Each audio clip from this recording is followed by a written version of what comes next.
Hey everybody, welcome to part 2 of replacing the cold mirror in this digital projection eVision XVGA 7000. In part 1 we took projector apart and got down to where the cold mirror that went bad is located, which is in there. This box holds the new one. Arrived this morning with a thank you card from the seller. Bought this from China. It's supposedly an original cold mirror for an NEC NP4000, which should be the same.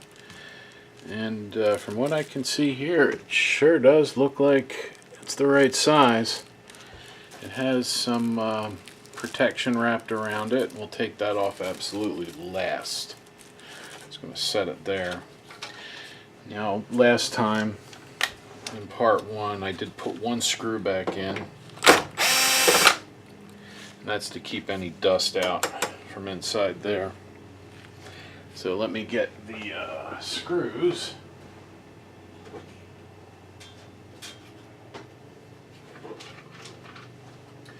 And then the rest of the parts.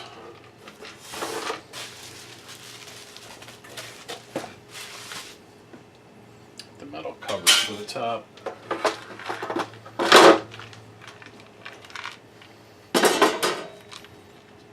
Alright, let's take a look here. There's the old one that has been destroyed, and the new one, which is not destroyed.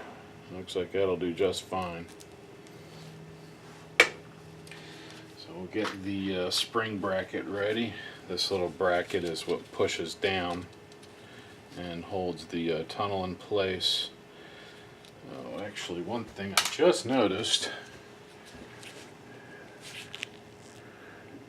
I didn't get it to focus. There's some glass stuck to the top, melted into it, so I'm going to chip that off real quick.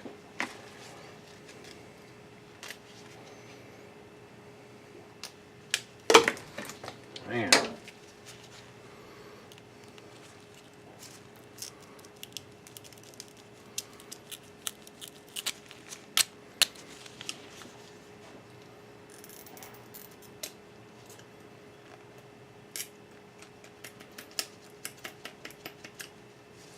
I've never seen glass melt against metal like that.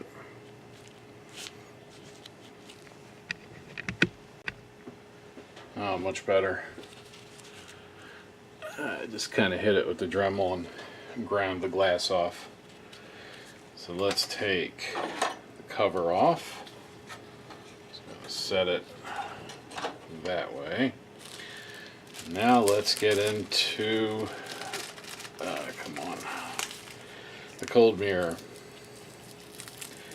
Obviously I'm wearing gloves because any fingerprint on here will burn itself in. Wow, that's pretty cool.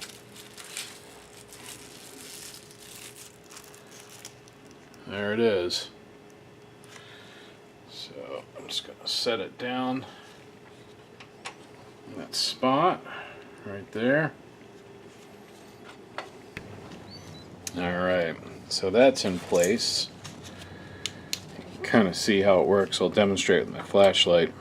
You have that lamp, left lamp shines in that way, right lamp shines in that way, and it sends the light through into the projector.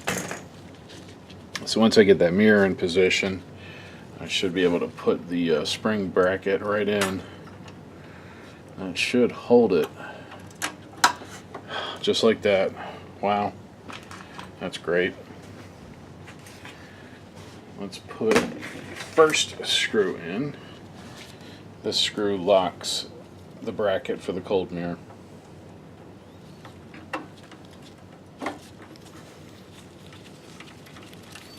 Until I'm out of this area, I'm going to be extra careful. There we go. And we'll set this in, and this will protect the rest of it.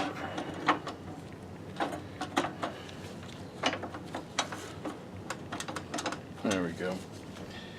And let's get a screw in here, keep it on. Now it's all ready to be reassembled. Let's move you guys into it. Alright, so first things first, the screws that hold this optical cover. Let me set my clutch.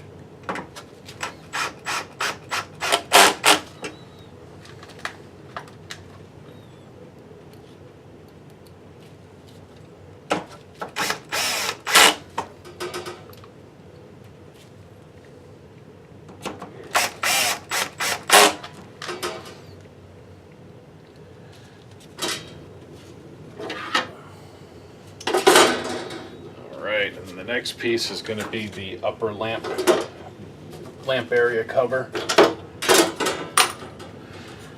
This protects all that, holds it all in place, and gives us a place to route the wires. First, I need to feed the door switch wires up through here. Putting the wires back together is going to be the trickiest part.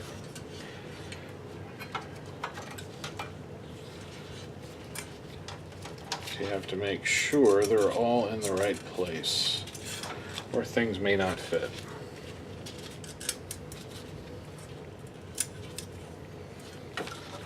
Fun fact, wires like this are exactly why I started doing YouTube videos. I started recording them, so I knew, recording my repairs, so I knew how things went back together. Because there might be a couple days, week, or more between when I can work on something, so I started recording it so I could go back and see what I needed to do to reassemble. So in this case, back to this, there's a latch, clips that slide underneath, so you have to put it down in front of the screw holes.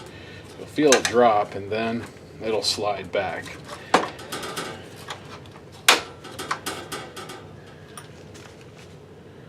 Then put that screw in first. And that in. And then there's two more back here. And then I need to put the wires back in place.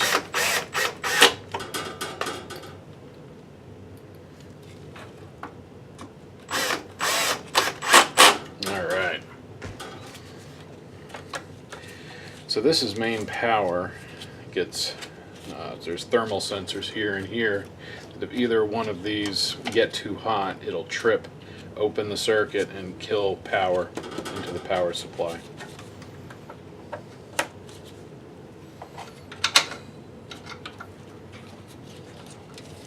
Now I remember one of the tricky parts was routing this fan wire, because I think there was another wire that needs to go through here first, like the no, not this, that goes on top.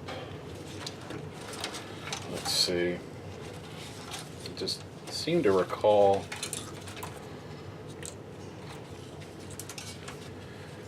that being the case.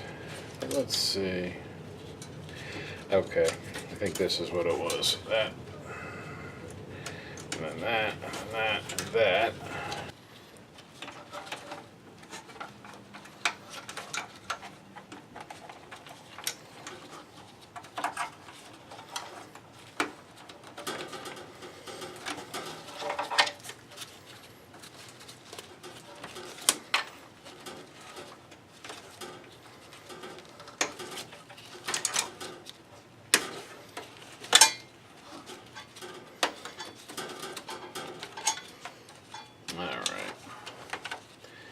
Now these other two are ballast control wires. They get connected after the metal frames are reintroduced. In fact, I'm going to stop talking now just so you can see what's going on. I may fast forward this part, or high speed this part.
Alright, and that's high voltage to here.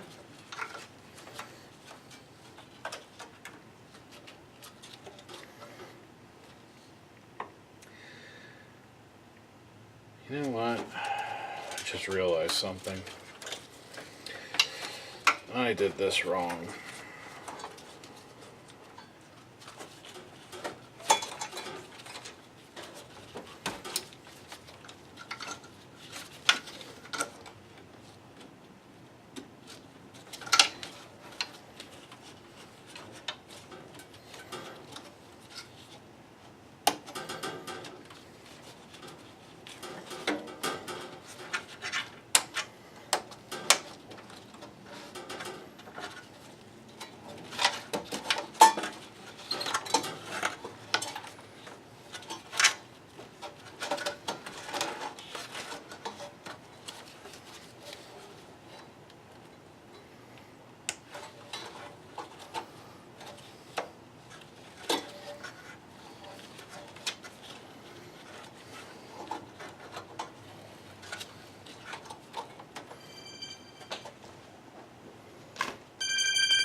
Alright, so that's in, that's in.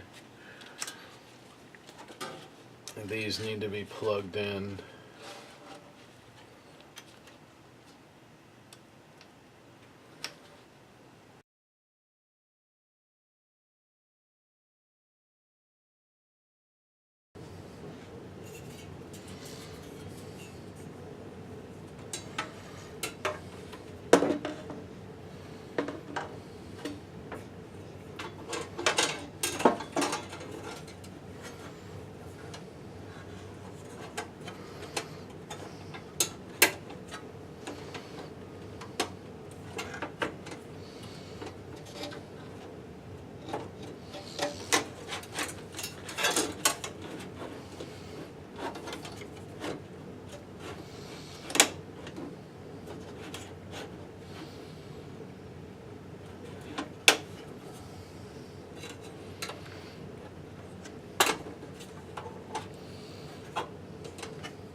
Now we're going to connect the keyboard wire here to the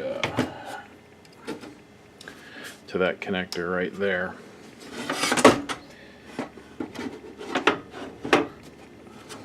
There's some Captain tape over to help. Just take the, let's see,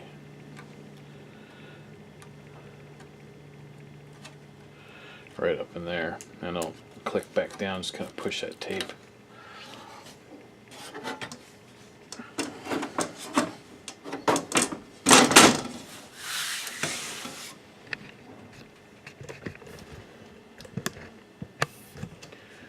There we go. Now the top is sitting in place.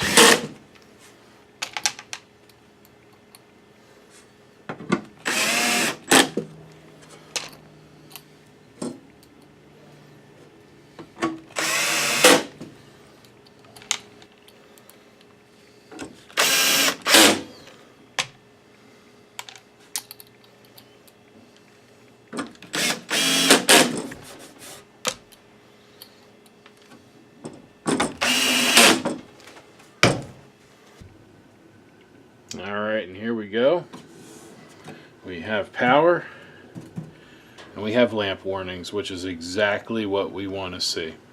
We want this thing to know there's no lamps in it. That's good. So to put the lamps in, it's weird, they're captive screws, but they're kind of not. So you just back them, well, at least the back ones, you back them out until they almost come out. And now we can put the lamp in. So let's get some lamps. Alright, and we will install some new lamps. These are good lamps that have the proper IR cut coating, which you can kind of see if I tilt it the right way. It has that purplish blue coating. Oh, come on, focus. Come on. Focus, there we go. Alright, so then when these go in, those little switches that you saw when it was apart will be pressed by that little nub, and that will tell the projector that it has a lamp.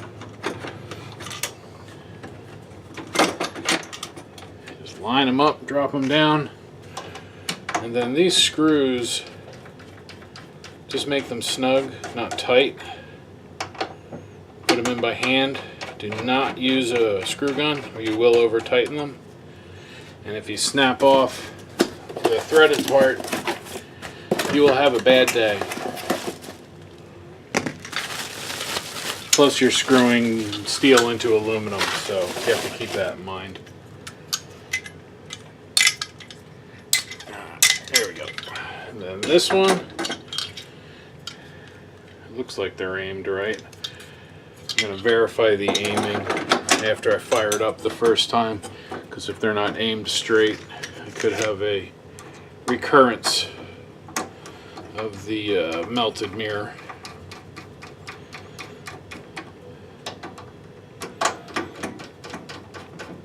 And this is just to make sure everything's working. Door switch.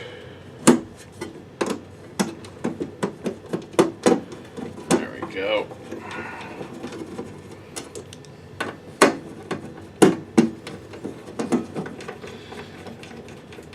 And turn the power on. Looking good.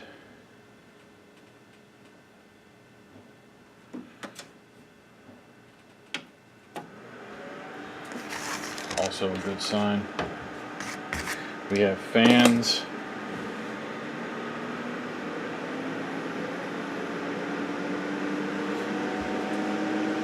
Got some light. Let's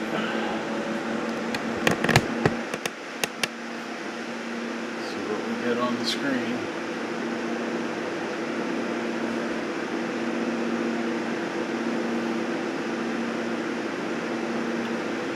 And we have lamp 1 and lamp 2 green, which is good.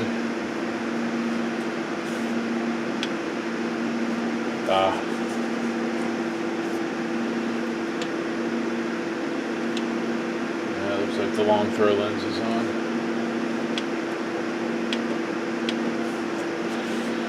Well, that's a good sign. Let's turn it off. I'm going to have to move it over to the long throw area to test it. But this is a good sign.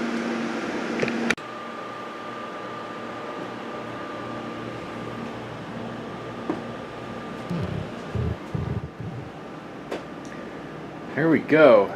You can see the projector is working quite well. Lamps are installed. I only have one of the cover screws in. The other two are going to go in after I know everything's good. They just screw in here. But I have the projector connected via the VGA port. And then I am using a VGA to DVI to USB 3 adapter because my test laptop here only has HDMI output, and you can see there's no HDMI output there. So I'm going to run a test video.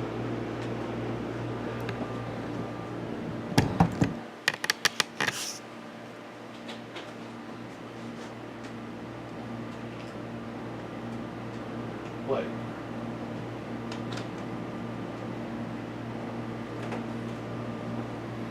There we go. So you can see the video there is part one of this, which I guess is a suitable test video. I'm going to let that projector run and make sure that there's no new damage to the cold mirror, which was replaced. And as long as you don't see a follow-up after this, that means that test worked out fine and the projector is back with its end user and put back into service. So if you have any questions about cold mirror replacement, projector repair, the cost of tea at Wawa, I don't know. Feel free to leave it in the comments. If you're not a subscriber, think about hitting that subscribe button, or not. I'm not going to tell you what to do. But I will say I appreciate you watching. Thank you as always.